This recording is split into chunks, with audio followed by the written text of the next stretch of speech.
Hello everyone, Michael the Librarian of Magic, finding and cataloging the magical and pointing you to it. I'm back here on October the 30th, All Hallows Eve, with my second to last Disney drawing for you this month of October. The same disclaimers for my drawings as always apply. If you want to know what those are or see links to my other content, they will appear at the end of this video. As usual, I will throw that stuff aside and jump straight into the drawing for today. Today, it's Gaston and LeFou from Beauty and the Beast. And I've saved this one till now because these are my favorite Disney villains, particularly Gaston, and I love LeFou as well. Just has all the things that are entertaining to me about a villain. He's boorish, he's obnoxious, he's narcissistic. He has a great song, in my opinion, the best song in Disney villain history so far. In fact, he gets to sing twice because he has some singing parts in Kill the Beast, even though that's a choral number. He has some singing parts in that too. But Gaston is a great song, and he's just totally full of himself. I love the dynamic that he has with Belle. I think it's so funny that, he thinks that he's one of those masochistic misogynistic, there's the word I'm looking for, guys who thinks that, he deserves to have the woman he wants just because he's great. And he picks Belle because she's, the prettiest girl in the village or whatnot, but she could not be more different than Gaston. And that makes their dynamic so hilarious. Belle is well-read. She's untraditional. She wants to get out of her town. She wants to find out what's more in the world.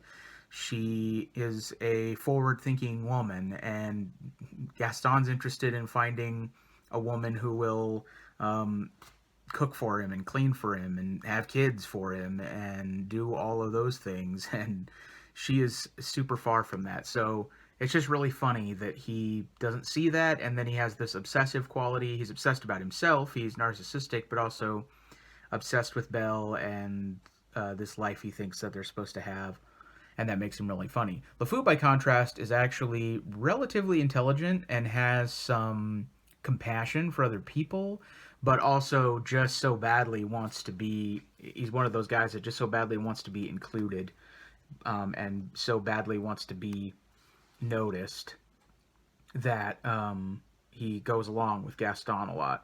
I actually kind of like the dynamic they give in the live action version, the new movie starring Josh Gad and Luke Evans, where they sort of hint that LeFou is attracted to Gaston, that he harbors romantic feelings for him, and that he just so badly wants to be noticed by Gaston as a friend, as a paramour, as a lover, whatever, for a bunch of different reasons, that he goes along with a lot of Gaston's schemes against his better judgment. And they really do show in that movie that he does have some judgment. Josh Gad, I think, does a really great job. But in the animated version, even though those subtexts are not there, there's still that element of LeFou is a pretty well-meaning, pretty generally good guy, but just really wants to impress and please Gaston. He has a lot in common with characters like Mr. Smee from Peter Pan.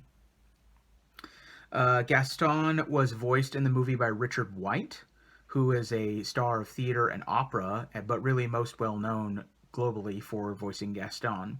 But you can tell that he brings his opera singing chops to the role. Even though I think Patrick Swayze was one person who was considered for Gaston, but they went with the operatic stylings of Richard White.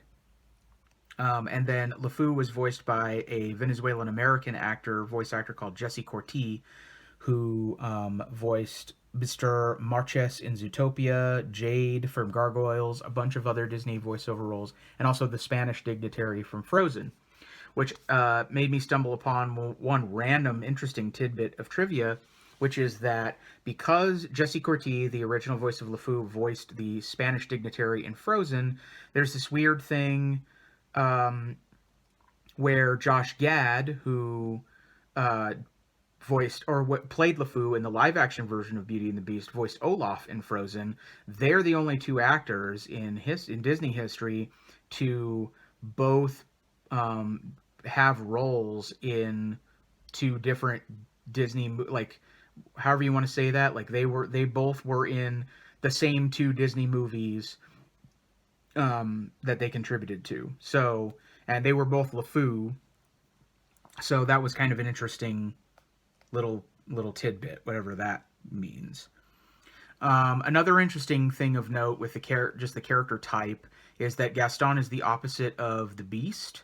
So the Beast is a hideous monster with a good heart. He starts out as an evil prince, but because he becomes cursed and he has a change of heart and learns about himself and other people, he becomes a hideous looking monster with a good warm heart. Whereas Gaston is a handsome man, a desirable man around town, but has a horrible heart. He's totally bankrupt. So they're kind of the reverse of each other that way. Um, Gaston didn't even exist in the first pass of the Beauty and the Beast script.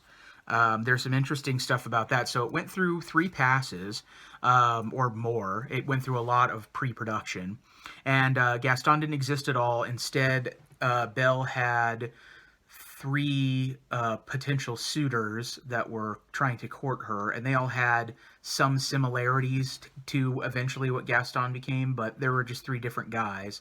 And Belle also had some wicked sisters that she had to deal with, and those were all kind of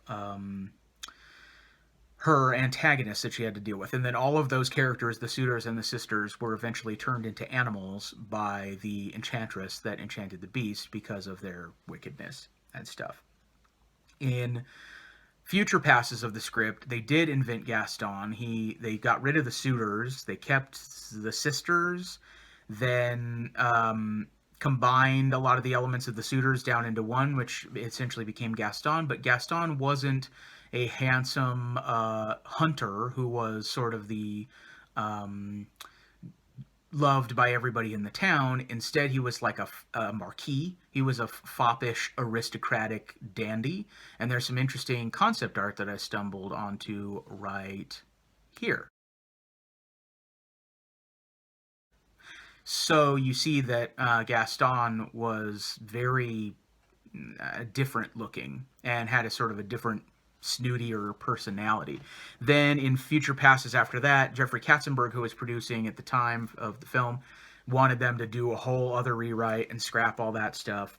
So they did. So in the Marquis one, where he's sort of a dandy, they had the sisters, but they also had another antagonist. Belle had an Aunt Marguerite, who chooses Gaston as a suitor for Belle, and she wants to take revenge on Maurice, who's her brother. Maurice failed at being a merchant, and she's mad at him for that. So she chooses Gaston as a suitor for Belle, and there's all this complicated stuff. In future passes, writer Linda Wolverton is the one who decided, based on a lot of failed relationships that she had, characteristics of people that she dated, to make Gaston essentially what he became, which was sort of boorish, blockheaded, um, full of himself, all that kind of stuff, and to be popular in town, to ditch the sisters, to ditch Aunt Marguerite, to take all of those characters out, and make Gaston sort of a handsome hunter. Also, there is it's speculated that a lot of some of the elements of the character are based on Jean Cocteau's 1946 French movie Beauty and the Beast. There is a character in that movie called Avenant who has some similar characteristics to Gaston, and seeing as how there is no character like Gaston in the original written stories of Beauty and the Beast, but in that Jean Cocteau version, there is Avenant, and he is like a person who tries to court Belle and is unsuccessful, and there's a lot of similarities that happen. But Linda Wolverton intentionally was trying not to watch that movie while she was writing the script because she didn't want to be inspired by it at all, and instead took elements from her other relationships that she had had. But there are some similarities despite the fact that they weren't directly viewing that movie as inspiration for the character. Um, so that's sort of an interesting thing to note as well. Gaston here is also one of six character Disney villains to officially have fallen to his death or her death. The other ones include, and they have been over half of them have been on this list. Gaston, the Evil Queen from Snow White, Ratigan from The Great Mouse Detective, Percival McLeach from The Rescuers Down Under, Claude Frollo from The Hunchback of Notre Dame, and Charles Muntz from Up. It was sort of bandied about in interviews or speculated for a long time that maybe Gaston survived his fall, but eagle-eyed Disney viewers have noticed that when Gaston is falling to his death, there are actually little skulls animated into his eyes, which you can see in this still right here. So as you can see, it's heavily implied, at least by the animators, that he's gonna die when he falls down there. So even though it was said in a couple interviews that he might not have, it's pretty well confirmed at this point that he dies when he falls off the Beast Castle. So that's another interesting tidbit. But boy, this is just, I mean, he's just my favorite villain. He's so funny and entertaining, the way that he just doesn't I love characters like this, as you can tell from the list that I've put together, that just think they're so great and they don't realize that, they don't even think it's conceivable that somebody could not like them. And that just, it's so funny to me. And yeah, so I picked Gaston. Of course, Gaston is going to be on my list because he is by far my favorite Disney villain.